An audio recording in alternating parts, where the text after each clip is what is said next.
Hi friends, ಹೇಗಿದ್ದೀರಾ ನೀವೆಲ್ಲ? Friends, ಇವತ್ತು ನಾನು ನಿಮ್ಮ ಮುಂದೆ ಬಂದಿದ್ದೇನೆ ಒಂದು ಈಸಿಯಾಗಿರುವಂಥ ಎಗ್ ರೈಸ್ ಜೊತೆ.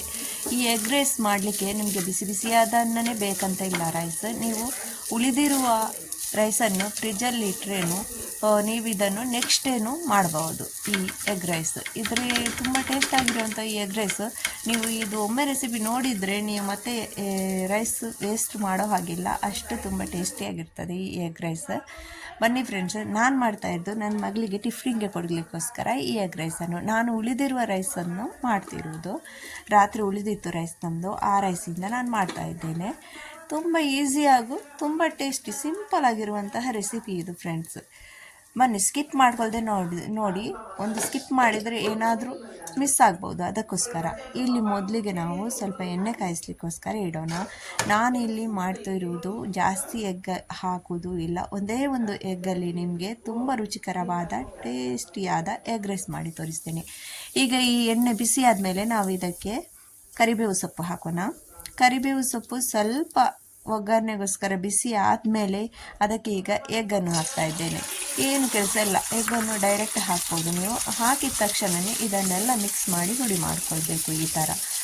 ಇಲ್ಲಾಂದರೆ ಲೇಟಾಗಿ ನೀವು ಅದನ್ನು ಹುಡಿ ಮಾಡಲಿಕ್ಕೆ ಹೋದರೆ ತುಂಬ ಪೀಸಸ್ ಇರ್ತದೆ. ಅದಕ್ಕೆ ಬೇಗ ಇದನ್ನೆಲ್ಲ ಮಿಕ್ಸ್ ಮಾಡ್ಕೊಳ್ಬೇಕು ಈ ಥರ. ನೋಡಿ ಫ್ರೆಂಡ್ಸ್, ನೀವು ನನ್ನ ಚಾನಲನ್ನು ಮೊದಲನೇ ಸಲ ನೋಡೋರಾದರೆ ಒಂದು ಸಬ್ಸ್ಕ್ರೈಬ್ ಮಾಡಿ, ಲೈಕ್ ಮಾಡಿ ಹಾಗೂ ಕಮೆಂಟ್ ಮೂಲಕ ತಿಳಿಸ್ಕೊಡಿ. ಈಗ ಸ್ವಲ್ಪ ಉಪ್ಪು ಕೂಡ ಹಾಕ್ತೇನೆ. ಉಪ್ಪು ಹಾಕಿ ಮಿಕ್ಸ್ ಮಾಡ್ಕೊಳ್ತೇನೆ. ಒಂದು ಎಗ್ ಇದ್ದರೆ ಸಾಕು, ನೀವು ಹೊಟ್ಟೆ ತುಂಬ ಊಟ ಮಾಡಬಹುದು. ಅಷ್ಟು ಒಳ್ಳೆ ಎಗ್ ರೈಸ್ ಆಗ್ತದೆ. ಈಗ ಇದನ್ನೆಲ್ಲ ಸ್ವಲ್ಪ ನಾನು ಹುಡಿ ಮಾಡ್ಕೋತೇನೆ. ಆಮೇಲೆ ಇದಕ್ಕೆ ನಾನು ಹಾಕ್ತಾ ಇದ್ದೇನೆ ಮೆಣಸಿನ ಹುಡಿ. ನಿಮಗೆ ಮೆಣಸಿನ ಹುಡಿ ಇಷ್ಟ ಇಲ್ಲ ಅಂದರೆ ನೀವು ಕಾಳು ಮೆಣಸಿನ ಪುಡಿಗೂ ಹಾಕ್ಬೋದು. ನಾನು ರೆಡ್ ಕಲರ್ ಮಾಡ್ತಾ ಇದ್ದೇನೆ.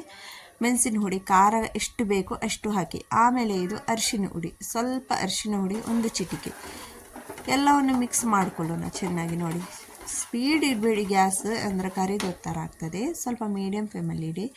ಆಮೇಲೆ ಇದಕ್ಕೆ ಡಾರ್ಕ್ ಸೋಯಾ ಸಾಸ್ ಹಾಕೋಣ. ಸ್ವಲ್ಪ ಡಾರ್ಕ್ ಸೋಯಾ ಸಾಸ್ ಬೇಕೇ ಇದಕ್ಕೆ. ಡಾರ್ಕ್ ಸೋಯಾ ಸಾಸ್ ಒಂದು ಅಂದಾಜು ಪ್ರಕಾರ ಹಾಕಿ. ನೀವು ಎಷ್ಟು, ಒಂದು ಎಗ್ ಆದರೆ ಇಷ್ಟು, ಎರಡು ಎಗ್ ಆದರೆ ಸ್ವಲ್ಪ ಅದರ ಕ್ವಾಂಟಿಟಿ ಡಬಲ್ ಮಾಡಿ. ಆಮೇಲೆ ಅದಕ್ಕೆ ಸ್ವಲ್ಪ ವಿನಿಗರ್ ಹಾಕೋಣ. ವಿನಿಗರ್ ಅಂದರೆ ಸಿರ್ಕ. ನೋಡಿ, ಸ್ವಲ್ಪ ಒಂದು ಸ್ಪೂನಷ್ಟು ಹಾಕಿದ್ದೇನೆ. ಎಲ್ಲವನ್ನು ಚೆನ್ನಾಗಿ ಮಿಕ್ಸ್ ಮಾಡ್ತಾ ಇದ್ದೇನೆ. ನೋಡಿ, ಪಟ್ ಅಂತ ನಿಮಗೆ 5 ನಿಮಿಷದಲ್ಲಿ ಎಗ್ ರೈಸ್ ರೆಡಿ ಆಗ್ತದೆ ಫ್ರೆಂಡ್ಸ್. ಆಮೇಲೆ ಇದಕ್ಕೆ ನಾನು ಹಾಕ್ತಾ ಇರೋದು ರೈಸ್. ಇದು ನಾನು ಫ್ರಿಜ್ಜಲ್ಲಿ ಇಟ್ಟಿರೋದ್ರಿಂದ ಸ್ವಲ್ಪ ಐಸ್ ಉಂಟು, ಅಂದರೆ ಕೋಲ್ಡ್ ಉಂಟು. ನಾವು ಆಗಾಗ ಮಾಡಿದ ರೈಸ್ ಆದರೆ ಬಿಸಿ ಇರ್ತದೆ. ಅದು ಅಂತೂ ಒಂದೇ ನಿಮಿಷದಲ್ಲಿ ಫಟ್ ಮಿಕ್ಸ್ ಮಾಡಿ ನೀವು ಗ್ಯಾಸ್ ಬಂದ್ ಮಾಡ್ಬೋದು. ಇದು ಸ್ವಲ್ಪ ಕೋಲ್ಡ್ ಇರೋದ್ರಿಂದ ನಾನು ಸ್ವಲ್ಪ ಇದನ್ನು ಜಾಸ್ತಿ ಹೊತ್ತು ಸ್ಲೋವಲ್ಲಿ ಇಟ್ಬಿಡ್ತೇನೆ. ಇದನ್ನೆಲ್ಲ ಚೆನ್ನಾಗಿ ಮಿಕ್ಸ್ ಮಾಡ್ಕೊಳ್ಳೋಣ. ನೋಡಿ, ಚೆನ್ನಾಗಿ ಮಿಕ್ಸ್ ಆದ ತಕ್ಷಣ ಇದು ನಮ್ಮ ಎಗ್ ರೈಸ್ ಅಂತೂ ರೆಡಿ ಆಯಿತು. ಈಗ ಅದ್ರ ಮೇಲೆ ಸ್ವಲ್ಪ ಕೊತ್ತಂಬರಿ ಸೊಪ್ಪು ಹಾಕ್ತಾ ಇದ್ದೇನೆ. ನೋಡಿ, ಈ ಥರ ಕೊತ್ತಂಬರಿ ಸೊಪ್ಪು. ಬೇಗ ನಿಮಗೆ ಹಸಿವಾಗ್ತಾ ಇದ್ದರೆ ಫಟ್ ಅಂತ ಹೋಗಿ ನೀವು ನಿನ್ನೆಯದ್ದು ರೈಸ್ ಏನು ಉಳಿದಿದ್ದರೆ ಒಂದು ಎಗ್ ತಗೊಳ್ಳಿ, ಫಟಾಫಟ್ ಮಾಡಿ ಈ ಎಗ್ ರೈಸನ್ನು. ಈಗ ಕೊತ್ತಂಬರಿ ಸೊಪ್ಪು ಹಾಕ್ತಾ ಇದ್ದೇನೆ. ನೋಡಿ, ಕೊತ್ತಂಬರಿ ಸೊಪ್ಪು ಹಾಕಿದ ಮೇಲೆ ಮಿಕ್ಸ್ ಮಾಡ್ಕೊಳ್ಳಿ. ನೋಡಿ, ಎಷ್ಟು ಬೇಗ ರೆಡಿ ಆಯಿತು ನಮ್ಮ ಎಗ್ ರೈಸ್.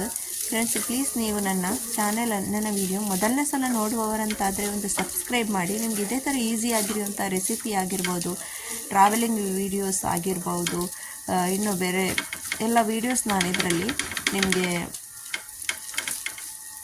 ಎಲ್ಲ ವೀಡಿಯೋಸ್ ಹಾಕ್ತಾ ಇರ್ತೇನೆ ಫ್ರೆಂಡ್ಸ್. ನೋಡಿ, ಇದೇ ಥರ ಮಿಕ್ಸ್ ಮಾಡ್ಕೊಳ್ಳಿ. ಒಂದು ಲೈಕ್ ಕೂಡ ಕೊಡಿ ಫ್ರೆಂಡ್ಸ್. ಸ್ವಲ್ಪ ಹೊತ್ತು ನಾನು ಮುಚ್ಚಳ ಈ ಥರ ಇಟ್ಟು ಸ್ಲೋ ಅಲ್ಲಿ ಇಡ್ತೇನೆ. ಅಂದರೆ ನಾನು ಹೇಳಿದ್ದಲ್ವ ಈಗ ಫ್ರಿಜ್ಜಲ್ಲಿ ಇಟ್ಟಿದ್ದೆ ಅಂತ ರೈಸ್. ಅದು ಈಗ ನನ್ನ ಮಗಳಿಗೆ ಟಿಫಿನ್ಗೋಸ್ಕರ ನಾನು ರೆಡಿ ಮಾಡಿಟ್ಟಂಥ ಈ ಎಗ್ ರೈಸ್ ರೆಡಿಯಾಗಿದೆ. ನೋಡಿ, ಈಗ ಅವಳಿಗೆ ನಾನು ಟಿಫಿನ್ಗೆ ಹಾಕಿ ಕೊಡ್ತಾ ಇದ್ದೇನೆ. ಇದು ತುಂಬ ಲೇಟಾಗಿ ತಿನ್ನಬಾರ್ದು. ಇದು ಬಿಸಿ ತಿಂದರೆ ಇನ್ನೂ ತುಂಬ ಚೆನ್ನಾಗಿರ್ತದೆ ಫ್ರೆಂಡ್ಸ್. ಎಗ್ ಹಾಕಿರೋದ್ರಿಂದ ಇದನ್ನೆಲ್ಲ ತುಂಬ ಹೊತ್ತು ಬಿಟ್ಟು ತಿನ್ನಬಾರ್ದು, ಬಿಸಿ ಸರ್ವ್ ಮಾಡಬೇಕು. ನೋಡಿ, ನನ್ನ ಮಗಳದ್ದು ಟಿಫಿನ್ ಕೂಡ ರೆಡಿ ಆಯಿತು ಫ್ರೆಂಡ್ಸ್. ನೋಡಿ, ಇದೊಂದು ಸಣ್ಣ ನನ್ನ ಮಗಳು ಮಾಡಿದಂತಹ ಪೇಂಟಿಂಗ್. ನೋಡಿ, ಈ ಮಡಿಕೆ ಸಣ್ಣ ಇದಕ್ಕೆ ಇವಳು ಪೇಂಟಿಂಗ್ ಮಾಡಿದ್ದಾಳೆ. ತುಂಬ ಚೆನ್ನಾಗಿ ಮಾಡಿದ್ದಾಳೆ, ಕ್ಯೂಟ್ ಉಂಟು. ನೋಡಿ, ಇದೊಂದು ಸಣ್ಣ ನಮ್ಮ ಕಿಚನಲ್ಲಿರುವಂತಹ ಶೋಗೆ ಲ್ಯಾಂಪ್. ಇದರಲ್ಲಿ ಲೈಟ್ ಕೂಡ ಉಂಟು. ಎಲ್ಲ ಹಾಳಾಗಿ ಹೋಗಿದೆ ಈಗ ಲೈಟ್. ಇಲ್ಲಿ ನೋಡಿ ಫ್ರೆಂಡ್ಸ್, ಇದು ನನ್ನ ಮಗನದ್ದು ವಾಟರ್ ಬಾಟಲ್. ಇದರಲ್ಲಿ ನಾವು ತಗೊಂಡು ಬರುವಾಗ ಇಲ್ಲಿ ಅವನ ಹೆಸರು ಹಾಗೂ ಡೇಟ್ ಆಫ್ ಬರ್ತ್ ಹಾಕಿ ತಗೊಂಡು ಬಂದಿದ್ದೇವೆ. ಯಾವುದಾದ್ರೂ ಒಂದು ದೊಡ್ಡವನಾದ ಮೇಲೂ ನಾವು ನಿಮಗೆ ತೋರಿಸ್ಬೋದು ಈ ಬಾಟಲ್. ಅದಕ್ಕೋಸ್ಕರ ಸ್ಟೀಲ್ ಬಾಟಲ್ ತಂದಿದ್ದೇವೆ. ಓಕೆ ಫ್ರೆಂಡ್ಸ್, ನಾವು ಇನ್ನೊಮ್ಮೆ ವ್ಲಾಗಲ್ಲಿ ಮೀಟ್ ಆಗೋಣ.